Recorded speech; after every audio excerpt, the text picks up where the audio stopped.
Welcome to another episode from Coatings Pro Magazine's COVID-19 podcast series. My name is Stephanie Chiswick and I'm editor-in-chief of Coatings Pro Magazine.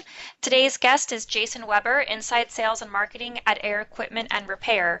Air Equipment and Repair is based out of San Antonio, Texas, and was established in 1976 to service the paint equipment industry. The company sells and repairs equipment and parts from major manufacturers such as Graco, Binks, Clemco, and PMC. Jason and I are recording this interview on Monday, May 11th, so please be sure to check back for updates and follow the guidance of health professionals such as the Centers for Disease Control. Jason, thanks so much for joining us. Yeah, thanks for having me. It's kind of fun being on this end of the podcast for once. I'm usually the one doing all the intros, so it's fun being on this side of the microphone. Thanks for having me. Yes, thank you. And just so everyone is aware, we'll link to your podcast as well. But Jason and I met each other because he asked me if I wanted to be on his podcast through his company. So we got to do the exact opposite. It was a flip. It's like Freaky Friday. Yeah, it was a good time. Yeah. So Jason, could you just start maybe by giving us a little bit of a background, maybe professional and as much personal as you'd want to give. I guess San Antonio is always an interesting place to talk about too, if you care to mention anything there. Yeah, I will say one thing about, because where our office is downtown, like smack in the middle of downtown. And I don't know if you've ever been to downtown San Antonio, but this time of year, it's usually just, tourists and just people everywhere. And it's crazy to see the Riverwalk with absolutely nobody on it. It's really kind of eerie right now. Yeah, I'm sure. But yeah, so I'm actually a third generation in this industry for Air Equipment. The company was started by my grandpa in 1976, and then my mom actually took ownership of it, I want to say 2000, 2001. And I've been working there since 2010. And then I also have a little brother who's been working there since 2018. So we're trying to keep it in the family as well. But as much as we can, we actually were just acquired by a larger company named ICAF, which I'm not sure if you're familiar with them. No, I'm not, but that sounds like exciting news for you guys. Yeah, it is. It's kind of funny because they're a larger company, but they're still like technically a small business and they're family owned. And it was the right time to do it. They're still letting us run everything day to day and all that, but it was a tough decision, but it was a good decision, and we feel really good moving forward about it. Awesome. I would imagine a lot of our readers and subscribers also work for companies that are kind of family owned and run. What's it like to work with your family members? Most of the time it's really great. Obviously, when you do have disagreements, it's a little more emotional just because it's not just a coworker to coworker thing. And then it's funny because my friends, me and my mom have always been close, always, growing up and everything. And so my friends assume that it's just, easy breezy working for your mom. But my mom is very demanding and she knows the business, she knows how to run it, and she expects things out of you. And I almost think she expects more when you're her son. So, but all in all, I've really enjoyed the past 10 years of working for her, and I think it actually somehow, like I said, we're already close, but I think it's brought us closer. Oh, that's awesome. Do you guys get to travel at all together, or you mostly stay in the San Antonio area for work? No, we're both in the office. We don't do any traveling. And then when we do family traveling, she has a strict no business policy, so we're not allowed to talk about work when we're on vacation. Okay. I was wondering how that works. So, if you have, let's say, a Sunday night barbecue or something with the family, does that bleed into does your work life bleed into your personal life? It sounds like you guys have really good boundaries up. Yeah, I mean, every now and then it will, just because she's getting to where she's getting closer to retirement, and then my dad's been retired for 6 years now. Okay. So they go on a lot of vacation. So sometimes where it's just I legitimately haven't seen her in a week or two, and I'm just catching up with her. But for the most part, we have a very strict, when we're with our family, that's what we're talking about. When we're at the office, we can talk about business, which I think is a good policy to have. Right. Yeah, absolutely. It keeps those boundaries up. So you were mentioning office, but I suspect that with COVID-19 going on, you for the past few weeks at least have been working from home. Although Texas is a bit different right now. Are you guys back in the office again? I'm not currently. I will be back this week, and I'm actually really stoked about it because I'm a very social person, and it's not like me to be just in an office by myself. I like seeing my coworkers, and most of the guys that have worked for Air Equipment have been around since, my mom was pregnant with me, so I've known a lot of them my entire life. So it's kind of like a little family down there too, and it's weird not being able to see them every day. Mm-hmm. How else has life changed for you guys as far as, in the past couple of weeks? Obviously, it's going to change again, but working from home, working remotely, any other sort of precautions that you guys have had to face with regards to work, the stuff that you do for work? Well, obviously the biggest hurdle that we've had to jump is our outside sales crew hasn't been able to go see anybody. So it's really hard to drive those leads and bring in sales whenever you can't physically go and meet with people. And while our sales team is great at equipment, they're not the best when it comes to technology like what we're doing right now. Mm, So I've been working really hard on getting them set up with, Zoom meetings, Microsoft Teams, Skype meetings, stuff like that. And it's been a learning process, but we've done a pretty good job, and they know how to use their cell phone too. So calling customers, checking in on them every now and then. But that's probably the biggest thing is not being able to go physically see customers. yeah, are your customers still mostly working then, or are they looking kind of ahead? What's the impact been on them with regards to the pandemic? It's kind of a mixture of both. I would say, because we do everything from blasting, or blast equipment, paint equipment, powder equipment, and then we also do spray foam equipment. And spray foam has actually, they have just been booming. And I don't know if it's just the Texas housing market or what, but they've been doing great. I mean, it's been a very lucrative time for them, which is not a lot of people can say that. Now, most of spray foam contractors that are customers of ours are walk-in business, which is a whole new different thing that you have to figure out. How are we going to handle customers walking in? How are we going to handle keeping things sanitized? And do we require them to wear masks and stuff like that? A lot of customers will call in orders ahead of time, and Hmm. then we'll actually just run it out to their car. Okay.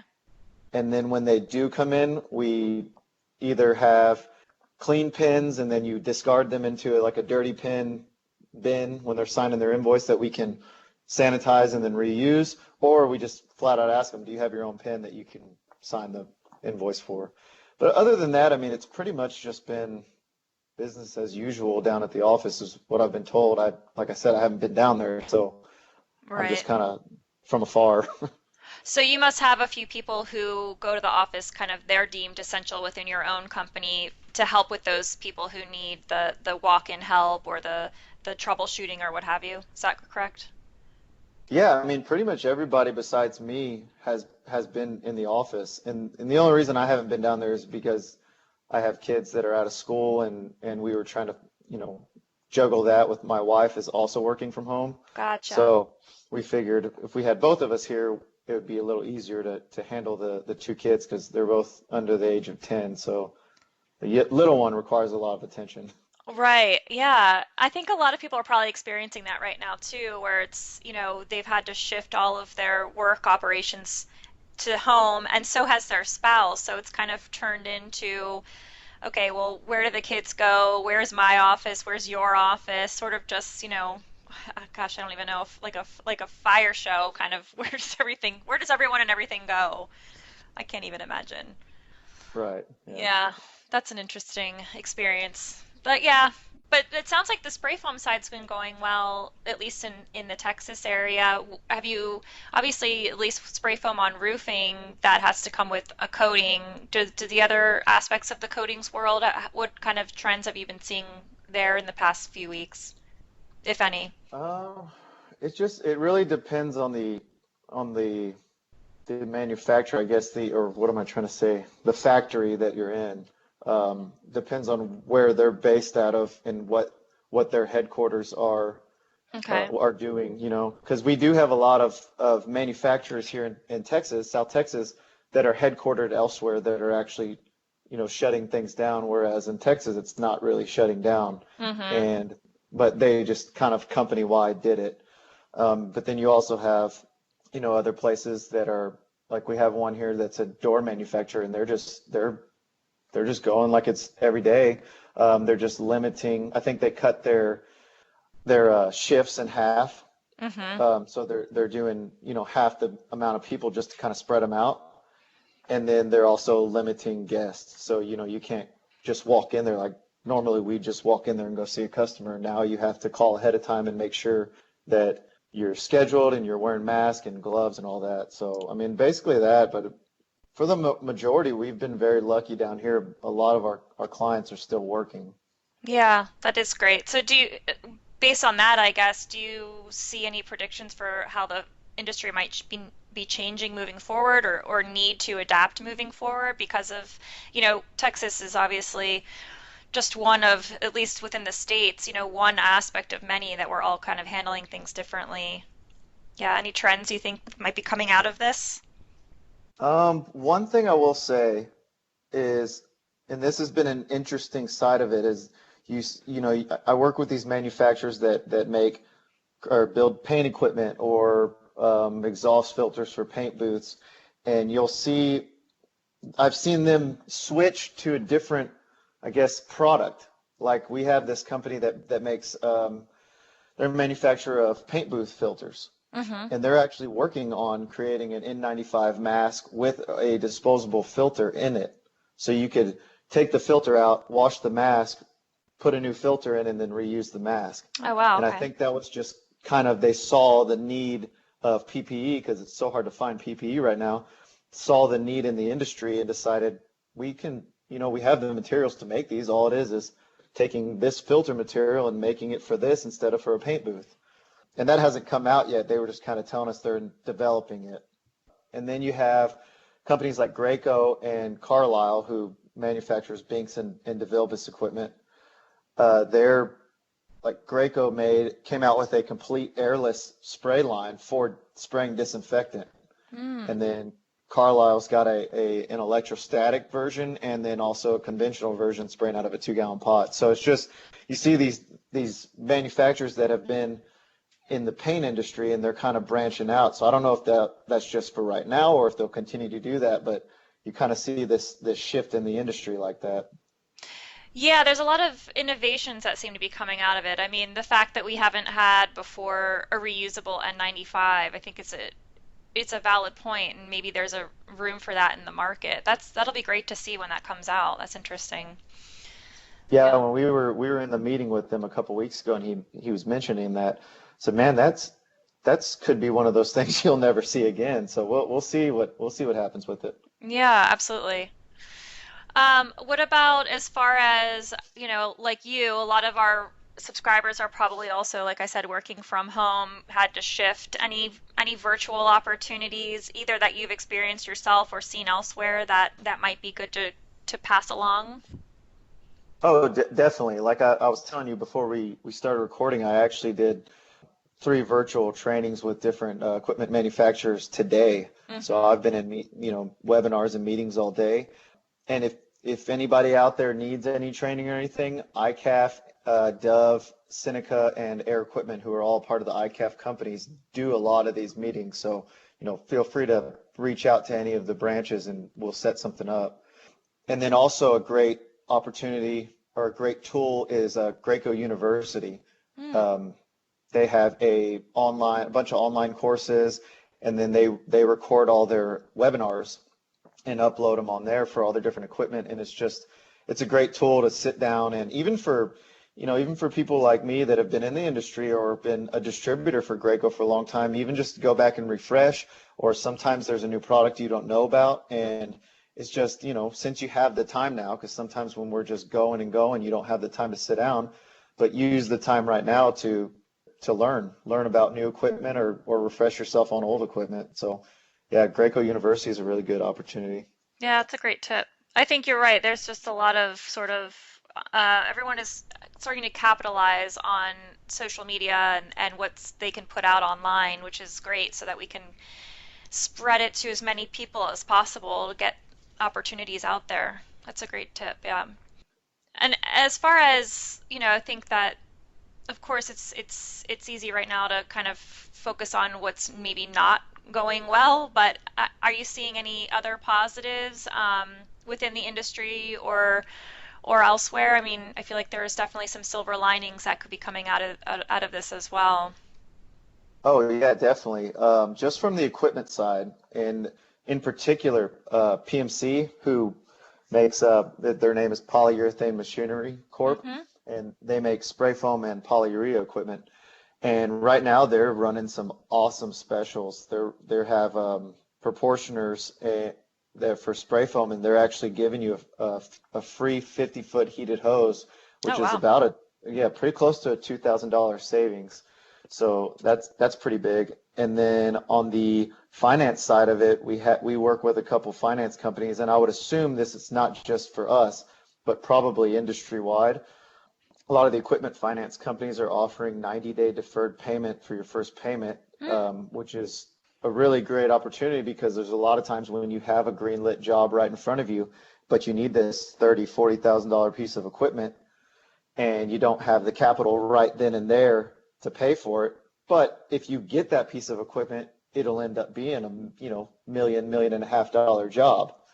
So it's a really good opportunity for people that don't have the upfront capital and are kind of uneasy about the economy right now. You don't have to make that first payment for 90 days. So it's a great opportunity to get a new piece of equipment and start, making some money for your company.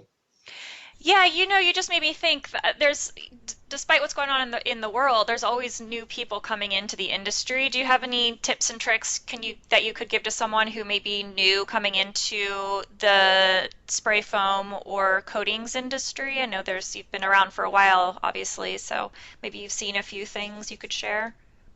Yeah, the biggest thing I would say is whether first of all, I wouldn't, this is just going to sound like it because I'm an equipment supplier, but I wouldn't recommend buying used equipment unless you have experience with that equipment. And the only reason is because you don't really know what to look for and you don't know if it's going to be in good shape when you get the equipment. Mm. And then another thing I would say is get yourself especially in spray foam, get yourself a local distributor that you can partner with on the equipment side because it is such a technical product and things can go really wrong if you don't know what you're doing. And to have that product knowledge, first of all, and then to have that support when things do go wrong is really important. So, and that could be in industrial coatings as well, Hmm. but more so in spray foam just because it's a very technical application. Yeah, I mean, I definitely feel like I've never sprayed foam before, but I've seen it, and it certainly looks like you're a chemist on the job site with how you specifically have to match up the A side and the B side and the temperatures and there's just so much going on. Yeah, that totally makes sense to me. Right. And the PPE side as well, I would think that someone, if you could partner with them on the just, the equipment side, they would at least be able to guide you as far as, this is the type of PPE you should be wearing. This is what maybe to look out for or to avoid. I would think that they'd have some good tips there too. Oh, definitely, especially on the on for respirators. We see it all the time. People are using just a cartridge respirator out there for organic vapors. And that even if you don't have an organic vapor mask, there is no cartridge that is made to filter out isocyanates. So you need a fresh air system when you're spraying foam, especially in an attic where there's not a lot of ventilation. You really need fresh air because that isocyanate it can cause major health issues down the road. So, and that's something that if you just buy from a guy online, he's not going to tell you that. But if you're paired up with a reputable distributor, I would assume, would know that and would be able to tell you. Yeah, definitely. Awesome. Well, it sounds like you've got a big year coming up, especially with starting to work with the new company that's bought you out. Do you guys have any other other things going on for 2020 that you want people to know about? We actually are, hopefully, we're planning an open house at our location in San Antonio in September. And we've been planning that since the beginning of the year. I don't know how that's going to work with travel and everything right now, but it's going to be really cool. We're going to have a lot of our manufacturer reps there. Hmm. We're going to have coatings reps from Carboline and also some abrasive reps there from, I forgot the company off the top of my head right now, but it's going to be really cool. So if you're in the San Antonio area in September, or if you want to reach out to me, I'm sure Stephanie will have my contact information. But we're planning on having it, and they'll be doing product demos, and we'll have some food and drinks and stuff there too. Yeah, that's awesome. That sounds exciting. I hope it goes forward for you. And that's actually the perfect segue for me to ask you how people can reach out to you if they want to follow up with more information. How can they find you? Well, you can check out our website. It's air-equipment.com, or you can either give me a call at the office. It's 210-223-3157, or you can shoot me an email. It's jason@air-equipment.com. Awesome. Well, thanks so much for your help. I appreciate the time that you've taken to give our readers and subscribers some information, and looking forward to talking to you again in the future. Yeah, thanks, Stephanie. I appreciate you joining me on. Thanks again to Jason Weber at Air Equipment and Repair for joining us on our episode today. It's always nice to get to be able to return the favor. I was on his podcast and he's now on ours. So that's definitely one of the silver linings that I'm experiencing during the COVID-19 pandemic, is getting to connect with people who I might not have been able to connect with in the past. So hopefully some of the tips and tricks that he gave are going to be useful for you guys. Absolutely makes sense that he's been working in a family-owned business and going through some of those challenges of working from home right now in that business. It's great to hear what his experiences have been, and kind of the silver linings that he's been finding too. So hopefully some of those points have been helpful for you guys. As always, please feel free to check out coatingspromag.com for more information pertaining to the pandemic, as well as all of the other coatings related business going on in the world right now. Hoping to be a resource to you guys in as many ways as possible. So reach out to us, let us know how we're doing. If you have any suggestions, pieces of information that you would like to hear or see, and we'll do our best to get you that information in a timely manner. Stephanie Chiswick from Coatings Pro Magazine, and as always, happy coding.